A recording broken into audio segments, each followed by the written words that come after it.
Hello and welcome to Conversations in Close Protection with your hosts Chuck Randolph and Chris Story. Our goal is to engage the greater protection community, inspire innovative thought, and as always, continue the conversation around all things close protection. Let's see what the guys are talking about this time.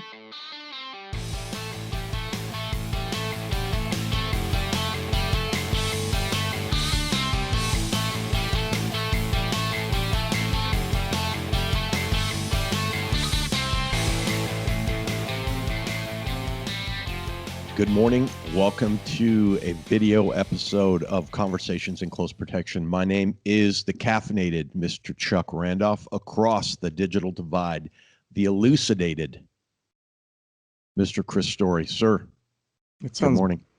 Good morning. That sounds like I'm bright and shiny. Or you're microdosing. Okay, I don't know what that means, but okay. Okay. I see colors. Oh no, wait. How you doing, man? I'm doing all right. I'm not hallucinating, but I'm doing well. It's good a little morning. early. It's a little early in the morning for that. So, well, I think what is it? People say it's 5 o'clock somewhere or whatever time it is. Thank you, Jimmy Buffett. It's yeah. Well, I think now it's like, hey, it's 4:20 somewhere. Let's do it. Yeah. Oh, let's do it, Leroy Jenkins. That's right, man. Here we are, 2021. Well into January. It seems there's been a lot going on for sure. Yeah. One might say a lot of protectors out there doing their thing. There's been a lot of news crews out there with protection folks alongside them. I know a lot of political folks are popping up on the wire with assessments and whatnot coming their way. So, I mean, it's, I don't want to say it's a dumpster fire of 2020. I mean, 2021 came out swinging and protection industry's right there with it. Yeah, I think the challenges continue, right? Mm-hmm.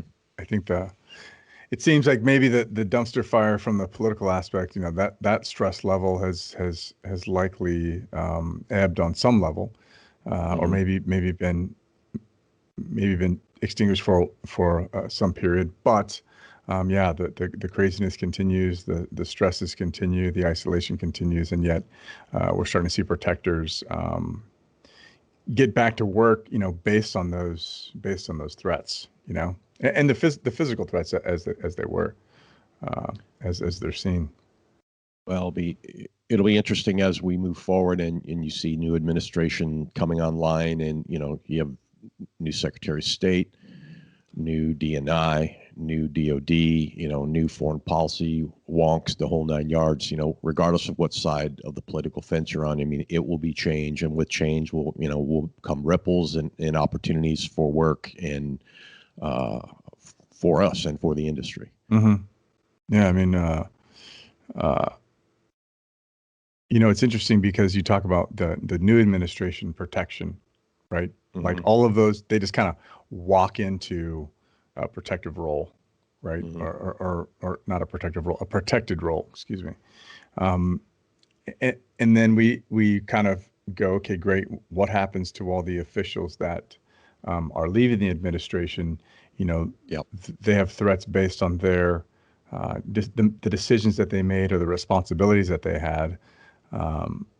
That becomes an interesting dynamic, right? And yep. I think if you look at the Secret Service, when they're saying, hey, you get a lifetime protection or whatever the case is, at the time, I don't think they imagined having, you know, 7 former presidents, you know, that were still living. Yeah. You know, well, and makes it interesting. I think some I think have at some point said, hey, you know, I would reduce it or I don't require it anymore. Mm-hmm. It does, especially in the tumultuous times we live in now. I mean, you know, it will be interesting for protectors. You know, I just saw that Iran had tweeted violence against President Trump, former President Trump, stating, I think one of their lawmakers indicated that he would pay $3 million to anyone who could kill the president. Mm-hmm. Now, what's, I don't want to say frightening, but what's disturbing about that, and again, regardless of where you sit in politics, one, there's a foreign actor that's inciting violence against a former president of the United States. We've seen this before, but what becomes interesting with all that is this like ancillary or unintended consequences of it. If somebody decides to take that up, I mean, there will be a protection, package around the president. Some of that may or may not include some private side protectors on the third, fourth rings of security or at events or something. So, it really does kind of up the game. Not that anyone takes that, less than serious. Certainly our sisters and brothers in the Secret Service take it very seriously. But, it does create extra problems in it. It creates, if you're at an event and you happen to be doing the event risk management or event security piece of that, and former President Trump is speaking, that's going to come with issues, and you need to be aware of what those are. Right. Well, first off, let me correct myself in that it's not four, I'm sorry, seven, but it's now five former presidents. But oftentimes their families, VPOTUS, right? They are afforded the protections as well. I mean, so there's only so much that Secret Service can do, and so some of those things have to be transferred to state, local, and then those folks need to bolster their security with contract folks. And I know for a fact that the WPS contracts have it written in that that the contractors there can be used globally, which is why they're trained to a certain standard, so that they can be used and drop in very, very quickly if the State Department needs, and they have a understanding of those skill sets, and they were created by that customer. So it could create a lot of work for folks. Well, that's interesting. I hadn't seen that news bit, so when you dropped it in our shared space, I thought that was really interesting. And again, you look at it with several hats. One hat, you look at it from maybe like a foreign policy or national security hat. Being a former Army officer, I sometimes will look at things that way and say, oh, what are the greater implications? But then as you walk that down, you also look at it like, what are the opportunities? Right. As you say, I mean, allowing for that type of spend, that's not like there's that many Secret Service, not many, diplomatic security agents around. So yeah, it creates opportunities for the private side. Right. Well, what is the I don't recall the event. It's held in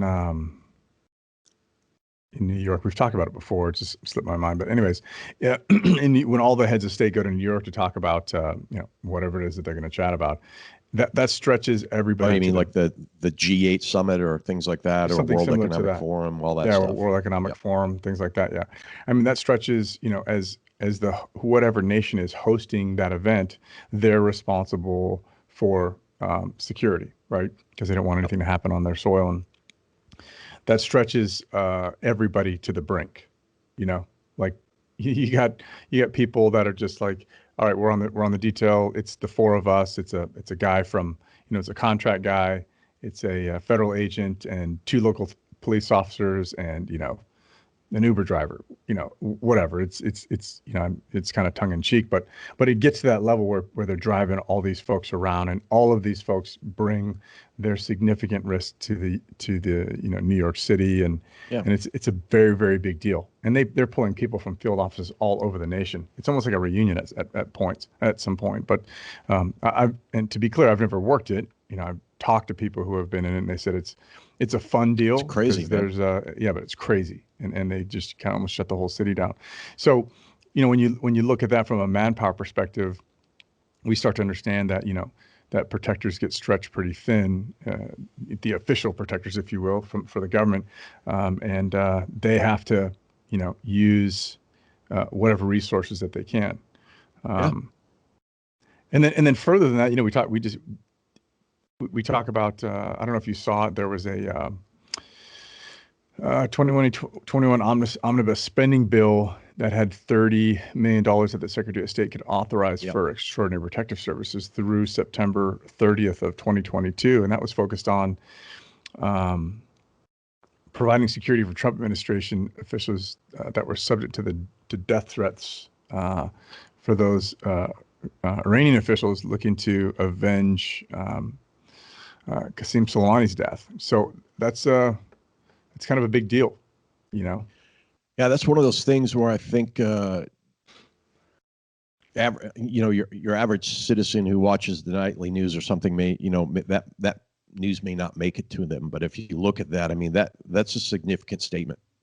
Yeah. Or it is a statement about risk and about potential risk that could be brought on to diplomats or people that might be perceived as part of that supply chain within what Iranian officials might see as the kill chain, or the folks who participated in it. Right. Yeah. I mean, and it's, interestingly, I was past that through from the cipher brief, Brad's Christian, as we were having that discussion. But again, there are people out there who are looking at it saying, hey, this is a big deal, not the spend, but the threat, and that the threat is still out there and alive, and that folks are, you have to, again, it kind of goes back to the whole thing, providing security for folks who made decisions on the behalf of the United States government that, maybe didn't sit well with others. And, now their lives are at risk because of that, and oftentimes we just don't see things that way. Yeah, absolutely. And again, it's as you say, it's opportunities, opportunities for protectors, opportunities for people to get out there and perform the work. But, it's also a statement on the risk. And as always, I think it just it's a subtle reminder that, hey, you may openly feel like things are much better and all, post 2020 and here we go, but things are still as dangerous and incendiary as they always were, right? Or as they more so maybe than they've been in a while. Well, I think we tend to see things in terms of headlines, right? I mean, yes, 2020 was a complete dumpster fire, almost, from the get-go, which is because everybody's very like, yeah, this is going to be the year. Well, indeed it was, right? But not only did you have COVID, then you had the freaking summer of craziness, which led into the elections, which led into the contentious voting environment, and then now there's like this calm, right? Where we're, I guess if you're looking at the horizon or you're scarred, you're like, okay, what's the next thing is going to happen, right? Yeah. Are we taking a breath? Are we still angry? What does that look like? And I think so. Those folks who are, the risk identifiers, if you will, I guess, if you're looking at, you're kind of looking at the horizon to go, okay, what's next, Yeah. and where do I fit in? You talk about that opportunity, right? Yeah. And am I ready for it? Piece. Yeah. And then that becomes a very, very important piece about,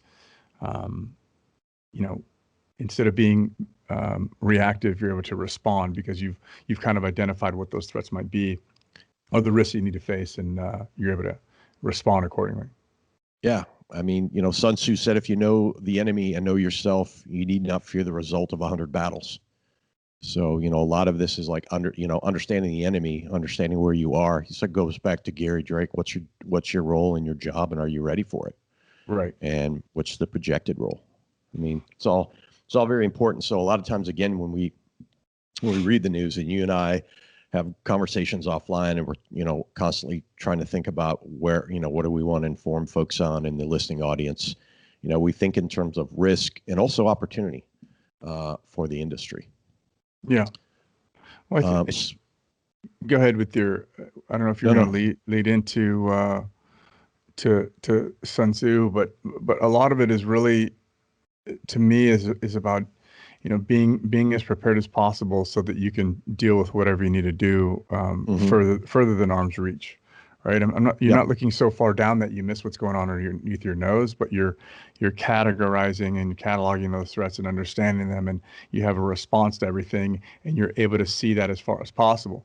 I think for some folks that don't do that or haven't done that or don't understand that, maybe the physical threat or physical risk that you address actually connect to cyber threats or actually connect to, pandemic or whatever the case is. I think that's where we fall short. And it's actually disappointing and somewhat, I don't know, disheartening. I don't even know the term, shocking to listen to people that don't have a response, and they're very, very reactive, almost to the point of panic. And these are paid professionals that are that are asked to do these things as well. For you to go, you know what? That's actually not our role in a corporate standpoint, right? That's that isn't not my job. That's just not our. Like, we don't control that, right? Like, Right. if you're saying from a physical security aspect, how do we secure people that are in a town next to us? Well, that's not our function, Right. Like, how does But that? we need to be informed as to what's happening there again, because Right. that Correct. may bleed over to us. So those people who have these blinders on, like, hey, I don't do bags, I don't do this, I'm just in my box. And yes, that is part of it. And if it gets down to that, you need to understand that at arm's length concept and all that. Yes. Absolutely. That's not us saying blow that off, but it's us saying risk and protective risk is about understanding the rings, those concentric rings, and being prepared at all levels, in informing, and that also is three-dimensional, goes up and down too, like where are you in the strategy as opposed to the tactical delivery. They may not look the same, how they're informing each other, and how are we constantly altering our operational plan Right. to ensure that we're managing the risk accordingly. Right. Because a risk in one area may not be the same as in another, right? Yeah. Literally, you can wake up tomorrow and your risk priorities have changed, right? Or your protective priorities have changed. And so, that's why we need to have a breadth of understanding of what it is that we're protecting against, at least today, and how that changes tomorrow based on, other environmental impacts. It can And if change that's in a a surprise heartbeat to too. you, yeah, that's a surprise to you, that might be an area that you need to sort out. Well, speaking of Sun Tzu, I got this in the mail from Sideways. from my good friend. Cool. From my good friend Ross Hill, and it is literally The Art of War on one poster. Oh, really? Okay. I didn't know if they were just all like the key points or whatever. Initially, Nope. You had said it was Art of War, and I was like, well, I can't read, that. But now I can see all of the writing. That's cool. Yeah, You frame it? I'm going to frame it. It came all the way from the UK, so big shout out to my Brit friends, especially Ross, for sending that. I mean, Nice. We're big fans of Book of Five Rings. We're big fans of Sun Tzu. In fact, it reminded me, I have this. I got this from our number one fan for Christmas last year, and it's a memo. It's a memo book with the entire Art of War written as the lines. Oh, so you can write that's in pretty it. cool. That's Yeah. pretty cool. I mean, very cool. And I think as we were kind of talking and putting the show together, I mean, and this poster came in the mail, it just reminded me of, like, sometimes you've got to understand those basics, like, of being prepared, of knowing the enemy, of knowing yourself, of understanding all assets of the battle, if you will. And I don't mean that in a military sense, I mean that in the sense of the protective operations. So Right. Well, very cool. I think the difference is, as you talk about that, is purposeful, right? Yeah. I think oftentimes we go in there and we're like, okay, cool. I'm here so the situation is safer, which should be the case, right? One Which hopes. should be the case. And then just based on your presence and your input, you should be able to make this situation more safer. But that's not enough. And I think that's the challenging piece, is that's where we stop, right? Yep. Hey, everybody, calm down. I got it, right? Chris is here. That's right. What's up? Where are the tacos? So then, you're listened to, you're whatever, but But we can't do this dumpster fire of threats and be like, okay, we had to cover this, and this. You have to look at what your quote unquote current threatscape is, address those, and then look at the next ones, and then have a plan for each of them. And that's purposeful.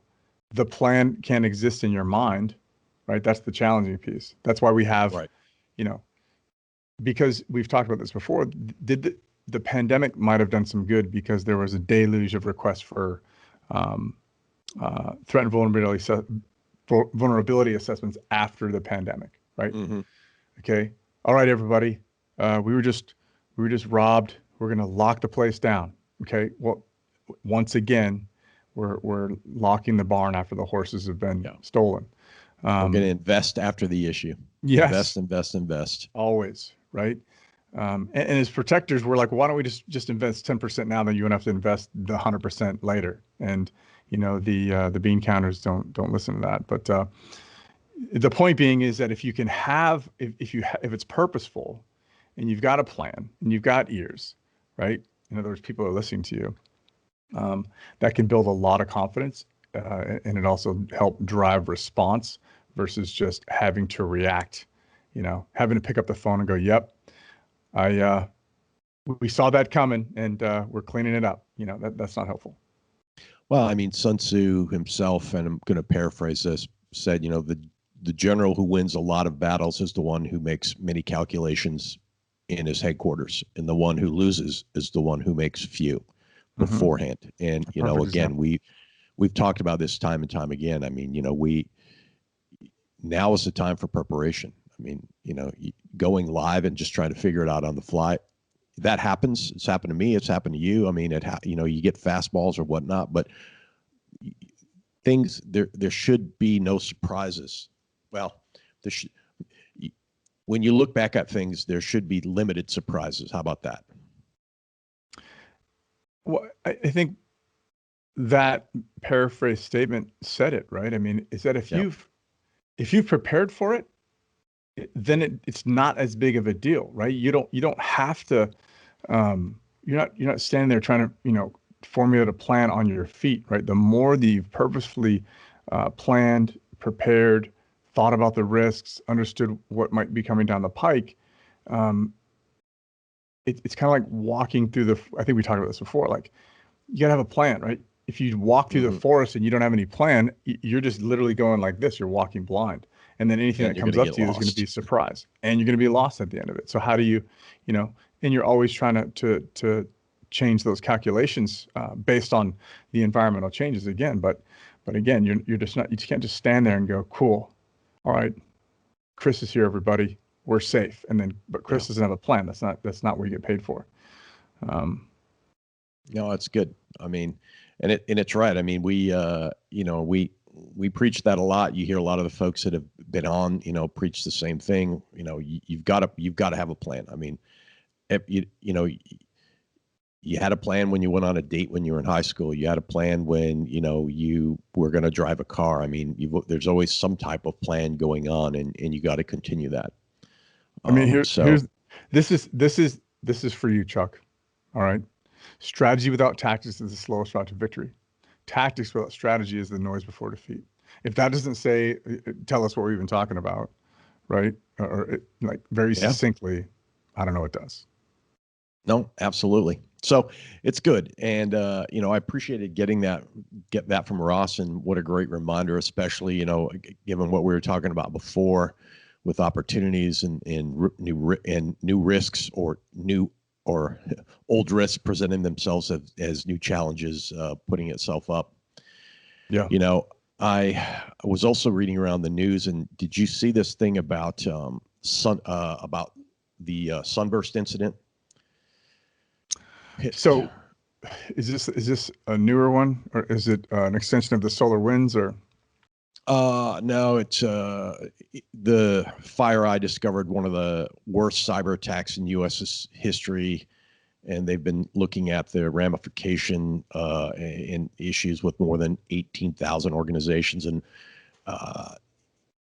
it's the thing. I think it's a big cyber hack that happened, And one of the things I thought was interesting for the protector set was that it was really one of the vulnerabilities that they ID'd were transit agencies.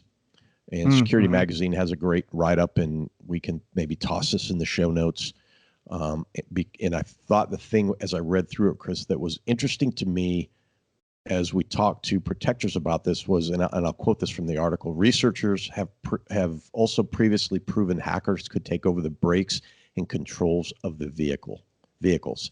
These instances hint at the potential danger of the sunburst attack and others.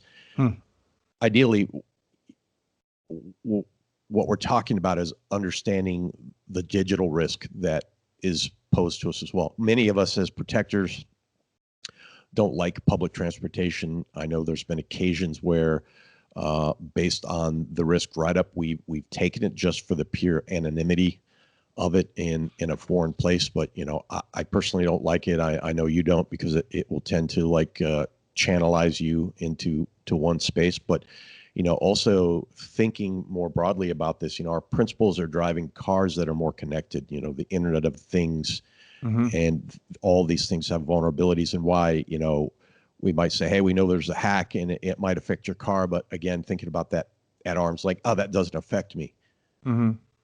You really, and I don't know how much more we can underscore how important this is. It's really important to keep up on this digital risk, right, and how it may affect you or your principals. Well, I think the challenging piece in some of that is the vector, right? I mean, it just could come from anywhere. And when we think about it in terms of okay, great, someone's going to hack into your refrigerator or your coffee maker or whatever the case is and freeze you out or access your network, and then that becomes black magic, right? For a lot of protectors. The fact that, as I look at things, if somebody can take over the brakes on a piece of public transportation and cause an incident, right? That's in or around your principal, that is attracting your attention. Okay, not only twofold, but they can get to your principal as well because your attention is diverted. Those are kind of big deals, right? Yeah. And then the brakes on your own vehicle, car. Or your car. Yeah. Yeah. There's a lot. Most cars are, have a big computer brain in them now as well. I know, when you're out now and you're doing assessments, oftentimes, the assessment also includes digital. So just trying to, understand, it's like TSCM. And you think about it hey, I don't know a lot about TSCM. I know we're going to sweep for electronic bugs and listening devices. Okay, you may not know, what the blinky light things are doing, but you can research and understand how to interpret the results, or research and understand what questions to ask, or what can you do to drive answers and drive, some common operating information between you, the protector, and, the digital side. I was thinking about our discussion with Charles Patterson. And I think the same thing here is important, understanding I don't know what a network scan is, but I can find out. I mean, you could go on YouTube, you could Bing or Google search that, or, as you're developing your network, find somebody who's on the cyber side and say, hey, I'd like to make a connection with you. And I'd like, I just want to understand some things. Yeah. I mean, I think there are the problem is that it can seem extremely challenging, but again, you can figure out how to do all kinds of stuff on YouTube. So, why not try to figure those other, not to say that you need to figure out how to do it, but again, you've got this massive library of education at your fingertips. Even starting to understand it from a rudimentary aspect and reach out to your network of experts to help you just understand what the risks are, so where to look or what to look for can be helpful. I mean, there was a drone hacked in 2009. The Iraqis were hacking drones, and there were some other, some takeovers, and you can look at even anti-drone technology now, where it'll either push it back to its home location or capture it in. And we tend to see that as a threat because it's tangible. We can see it and we can understand it. But beyond that, that becomes a little more challenging. So the digital or cyber threat becomes, it is the next frontier and there are so many vectors. It almost makes you want to go, cool, you guys deal with that. I'll work with arm's length. And that's just not the case. Well, and you can't be an ostrich and stick your head in the sand over this, but it's like, I'll use I've heard you use the plumber analogy before. So, you have an issue at your house, it's your toilet's not working. Well, to call a plumber, right? Why is that? Yeah. Because you know what a plumber does, vice what a carpenter does, vice what the milkman does, vice what the cable guy does, so the same concept works. Like, I don't need to understand exactly what is happening on the keyboard, but I need to understand what I need to employ to mitigate or inform as to what the risk is. I know we're probably making this sound far more intellectual than it needs to be. It's just like, I need to understand what tool needs to be deployed to solve this. Yeah. There's things you can do, like the cyber wire. Cipher brief, it's our friend Brad and Suzanne. I mean, that's a good free thing you can go to every day and kind of get an understanding at scale what's happening with those big issues. I also am a big fan of the cyber wire. That's maybe 5 to 12 minutes out of your day. I mean, that's, getting ready in the morning. And if you have some type of personal assistant, you can say, so-and-so play Cyberwire. And as you brush your teeth and, comb your hair and do whatnot, you can kind of get an understanding of what's going on, explained in very common terms of, these are some of the risks that are going on out there. And then that hopefully will give you the understanding to say, now I have some additional questions and to do some research. Yeah. And I think the importance is underscored, I think Christian West has been saying it for a little bit, is saying like, hey, we need to have this, cyber protector. I don't know what they're calling it, the executive protection. What is it? Do you remember the title that they proposed? That No, I don't remember what they were proposing, but essentially it is like and honestly, the Secret Service was doing it like 7-8 years ago. So I was out doing back when prior to retiring from the military, I was out doing something at National Defense University. As a part of doing that, we got to go to and get a lot of briefings. I'll just say that. I happened to be at the Secret Service. I was looking at their museum. We got a presentation from a individual, and they were talking about, they didn't call it digital or cyber, but and it wasn't the network person either. And I think this is, and it reminds me of something you and I were talking about the Marine Corps. So let's come back to that. But this group, or couple people in the team, their whole job was to go out and understand around POTUS what were the Internet of Thing issues that were around around POTUS. Who manages that Bluetooth monitor across the street while POTUS is going to give a speech over here? Who's managing, the Wi-Fi in this place? And the idea is like, you could circumvent, that big screen across Times Square, and suddenly, something else is flashing, or, you could cause, lights or something to flicker, or it's just these digital protective issues. And, that was years ago. And now we're seeing that, you've heard Christian talk about it. You heard others talk about this idea of now what we're seeing is digital EP. Yeah. Well, I think if you, I remember the article a couple years ago, or maybe it was 2 years ago, where it had talked about cell phone tracking in and around the White House, right? And they had talked about that you could map the flow. You might not necessarily know who the people were, but you could tell what they did by tracking their cell phone routes. And there was so much cell tracking at the time, it was crazy, right? And I think they did this this view that tracked it over a month, and you just watch this flow, and it was actually it's freaking scary. It's interesting. I mean, if you think about it, say you're an event risk management or event security, and you're managing Chris Story Tech. You're managing the global meeting for Chris Story Tech. No, hang So on. you go in. It's Elucidated Enterprises. Oh, Elucidated Enterprises There we go. Incorporated. Okay. And they're bringing 10,000 people from around the world to do something in Silicon Valley or Vegas or DC or whatever. And you go in beforehand and you're able to talk to somebody. You get like a wireless map of here's all the cell towers in the area. Mm-hmm. And you do that 3 weeks before, 2 weeks before, 1 week before, day of, or event of, and then event +1, event +2, event +3.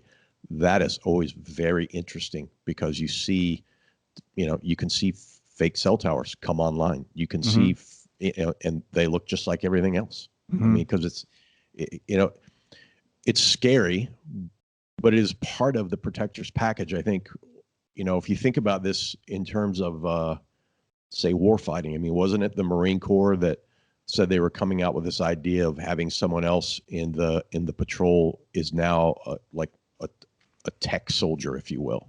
Yeah. Well, hang on a second before we freaking, create the next dumpster fire of the internet. A tech Marine, a tech Marine, right? We got to say Marine, otherwise they'll freaking stomp on us. The one with the aqua colored crayon. That's in right. His pocket. I found that most of them like red, actually, for whatever reason. I don't know why, but anyways, so like you talked about, they had an assistant squad leader, right? So they added a couple people to the infantry squad, which was an assistant squad leader, and then a tech person, which is pretty interesting because they want that person to be able to,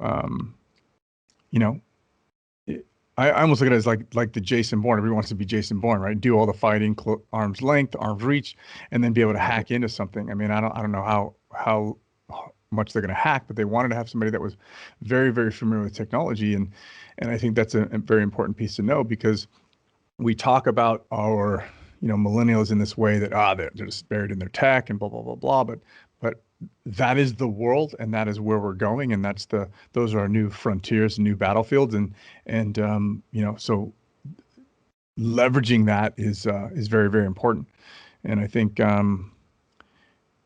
emulating that news is the direction that we should head, essentially. Yeah, I mean, if we haven't thought about it at the same time.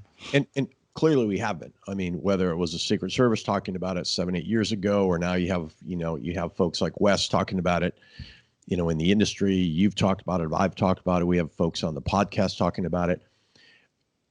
And yet we still have folks in the industry that I don't do that. I don't want to know. You have to know. You need to understand.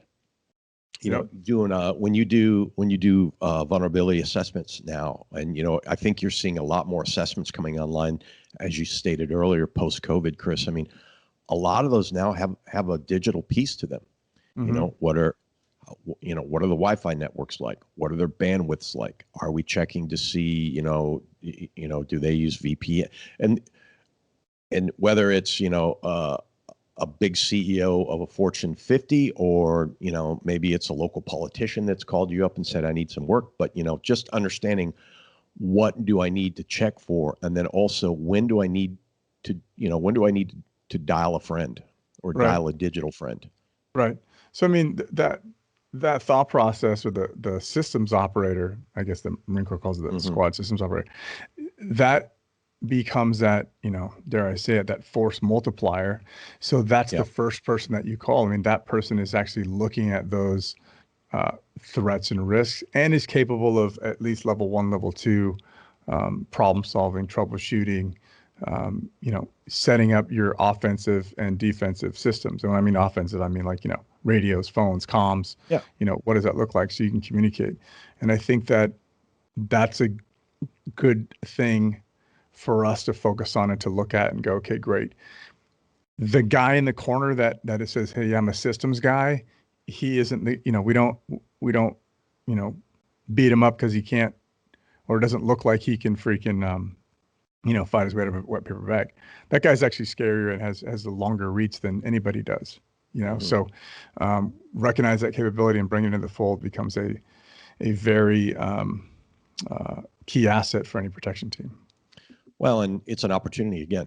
It's a few years ago, everyone was getting their EMT or their paramedics certification, and rightly so, and we still encourage that. But now there's an opportunity here as this continues to open up and these questions are asked for the person that I can say, well, and let's be clear here. We're not talking about somebody that will come in and set up your, hey, my computer's broke or this or that. We're talking about somebody that comes in and understands the digital risk that we don't see with our naked eye, but exists. And that person that can come in and say, yeah, I can do advance. And while I'm doing my advance, I'm going to cover these things. We're going to look at these areas. We're going to ask these questions, and we're going to make sure that we've at least identified and discussed these, so that when they're having a board meeting, or if somebody's coming in to work on a new album cut, or just have a private meeting, we've covered this spectrum. So yeah. I think it's good, and I think it's opportunity, and I think we have a lot of really cool folks coming into the industry now, that whereas you and I kind of were at the beginning of, say, the computer age, if you will, and the information age, there are people now coming in the industry that's just part of what they do. Right. They know how to work their phone. They know how to work their tech. I mean, so this is a great opportunity for those folks too. Well, I think another thing is that, if in the corporate space, cyber and physical, they look at each other, in the same way that I kind of gave that analogy of, hey, the nerds in the room, or whatever the case is, and then, the jocks or the knuckle dragger, whatever. But this gives an opportunity for a bridge between, you've got somebody who understands physical risk, you've got somebody who understands, and they also understand cyber risk, and they can communicate between the two camps and build a little respect, build a little understanding, build a little collaboration. And then be able to better protect the CEO or the VIP, or whoever you're charged with protecting, and bring more holistic security approach to that piece. Because I think one of the things that we don't think about is we think about our networks and our storage and all this other stuff. We never think about that little access key that you carry around with you all times, that I can know where you are at all times, that I can know, your location, that I could pull information off of, that I can clone, that I can do whatever I need to do. That we tend not to look at that. And I don't think that the CEO is going to go, hey, director or CISO, can you look at my phone? Because that's not really how it works. So having that systems person on the EP team that can manage that piece becomes a very valuable asset for the and inform about that risk. Because you're right. Yeah. Some people will hey, I understand that risk, but I can't visualize it, so I'm just going to do what I'm doing. And just again, and it's interesting because if you think, what was the buzzword back in the way? Asymmetric warfare. And I think we see that asymmetric risk exists now. We've talked about it from this whole discussion we've had, as I think about it, is kind of discussing that in terms of, we have physical risk in terms of threat actors that are saying, hey, we're going to put a bounty on your former president's head, or other people that we might see that we thought were involved in this issue. Okay, that presents itself to a physical risk. We have digital risks that say we could hack in and affect systems, transportation systems, and other things in terms of the sunburst. That's a vector of a digital side. And now we're talking about the ability to understand, and identify risks within your ecosystem, from like the Internet of Things. And it just presents, it doesn't change the basic at the end of the day. Come with me, we've got to get out of here. Here we go.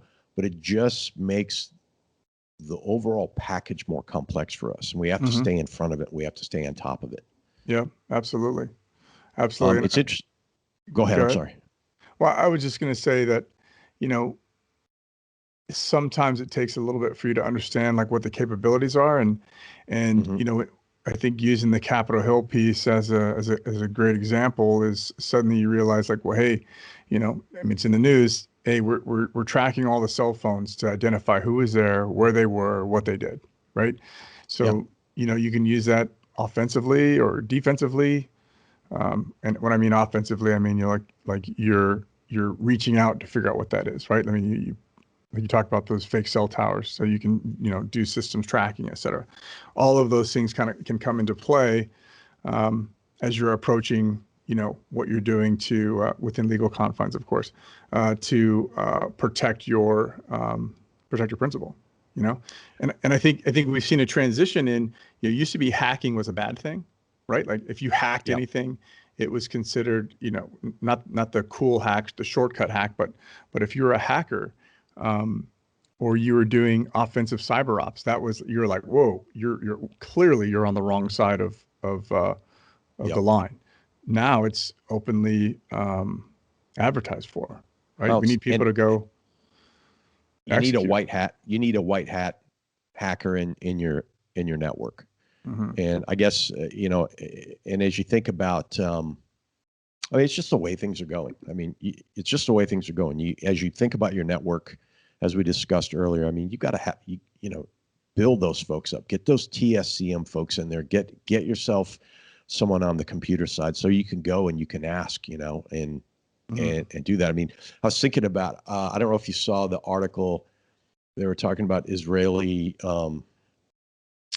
looking at more of an integrated digital physical warfighter concept. Mm-hmm. And the idea is, let me quote this article. In other words, while the infantry soldier still goes to battle with a rifle, today's warfighter joins the army with experience in smartphones and other tech with which predecessors were unfamiliar. The IDF's goal is to take the same rifleman and make that individual the platform itself, enabling the warfighter to directly use the latest tech. I mean, and again, if we just replaced a warfighter with protector, and the IDF with the protector, it would be the protector's goal is to take the same bodyguard or close protection agent and make that individual the platform itself, enabling the close protection agent to directly use the latest tech. I mean, Marine Corps did it. IDF is embracing it.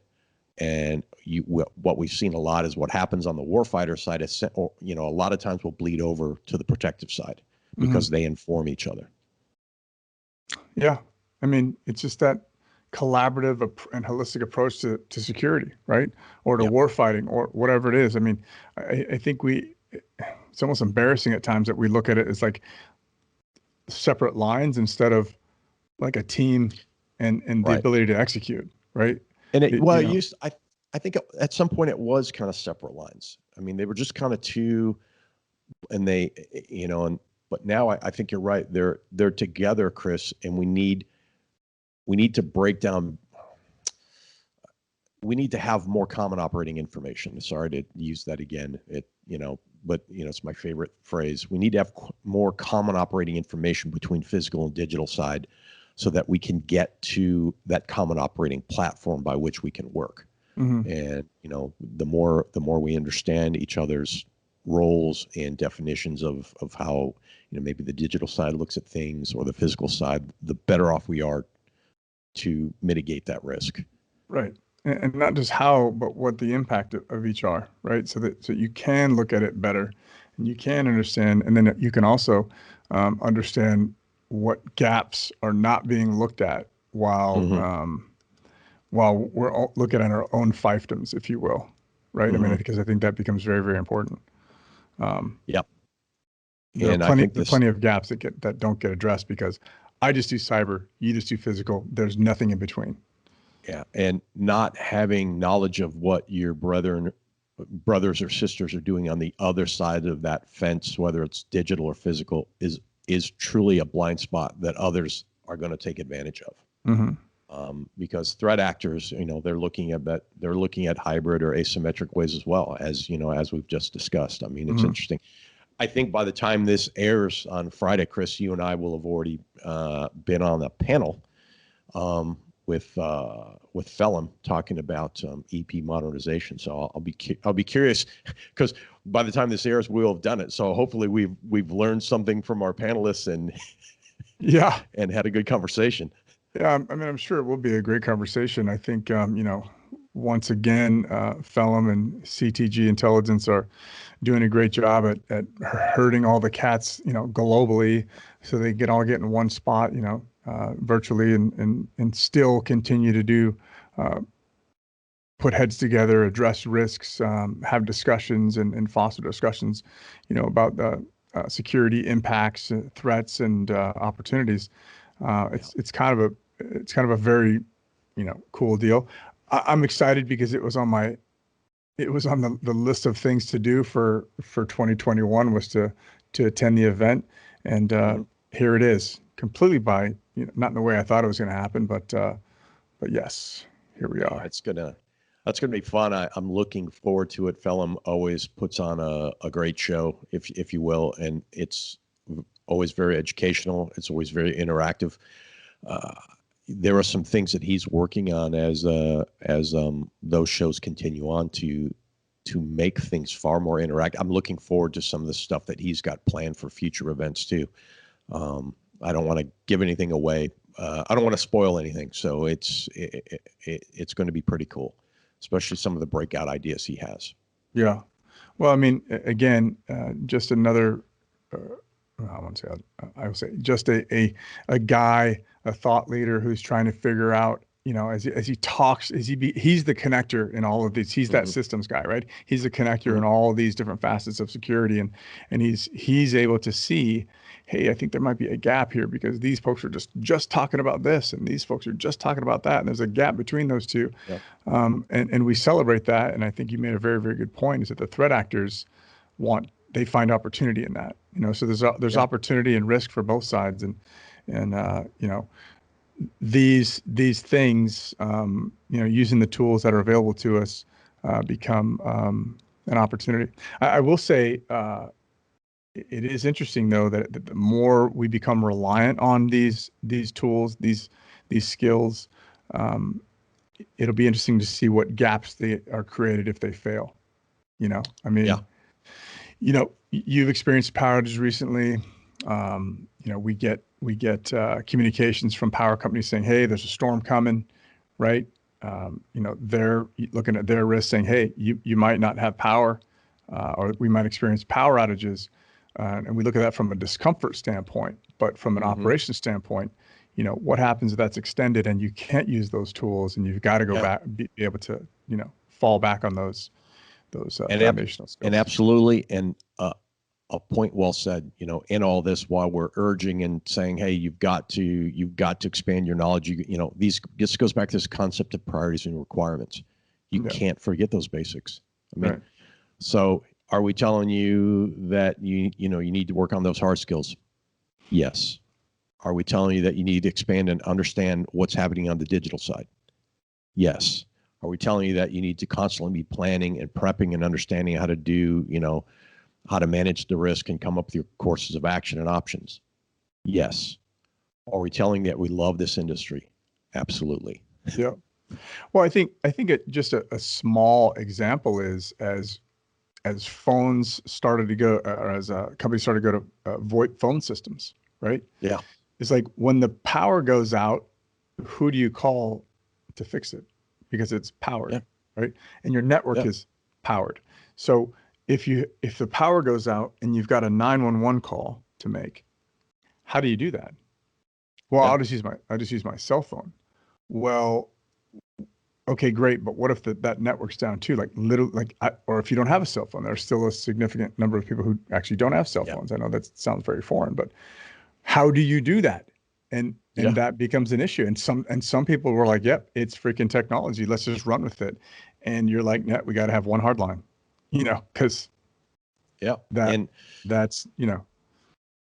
And it all boils down to some choices that you're going to make, and especially in terms of how you're doing your planning and whatnot, and the choices you make for you as an individual, may or may not be the same ones you would make, as you're on a detail or you're planning some risk management. I would assume your philosophy will inform both. But yeah, I mean, in all this, I look at it though, and this is, all this that we've been talking about for the last hour is really about opportunity to expand your network, opportunity to expand your education, opportunities that are arising as 2021 starts to unfold, and we look down the pipe to see, how can people get back in the game and get out there and do the work. So I mean, I'm hopeful and excited about all the opportunities that are coming up this year for everyone. Yeah, and I would package it as opportunities to expand your protective footprint for your client. Right. Yeah. I mean, really, that's what all of this encompasses. Yeah. And some of you will see it, you're like, look, dude, I literally just walked into an RST role. I don't even know what you're talking about. That's fine, right? And congratulations. Yep. But for when you are looking beyond that, once you've owned that role and you're looking at other risks and threat vectors, that's that's what we're talking about, right? And yeah, absolutely. And it's something to write in your on your OneNote or Google Doc, or if you're still using your planner or whatnot, just write it in there. Like, hey, take some, this week, challenge yourself. Or listen to the Cyberwire, or listen, to some other, cyber defense type podcast, or read something twice, and then from that highlight it and say, what questions would I have? There it is. It's not much. So, all right, Chris, I think we've shot our bolt. So any other thoughts as we move to close up the? No. I don't even know. No, sir. No, nothing. No, I got nothing. All right. My elucidation has dimmed. All right. This has been Chuck Randolph, and across the digital divide has been the elucidated Mr. Chris Story on this month's issue of, I guess we're calling this Shop Talk for the YouTubes. With that, as always, wash your hands, watch your six, and keep your heads down. Good times. You've been listening to an episode of Conversations in Close Protection. Email us at protectiontalk@outlook.com and find us on your preferred podcast platform. Please take a moment and consider rating us to help others find Conversations in Close Protection too. Look for us on LinkedIn, Instagram, Twitter, Facebook, and other social media spots. Conversations in Close Protection is brought to you by your hosts Chuck Randolph and Chris Story. Our engineering editor is the mighty Aaron Peck. Please remember that all opinions expressed do not represent those of any organizations or companies the hosts are affiliated with. This is Rachel saying watch your six and keep your heads down.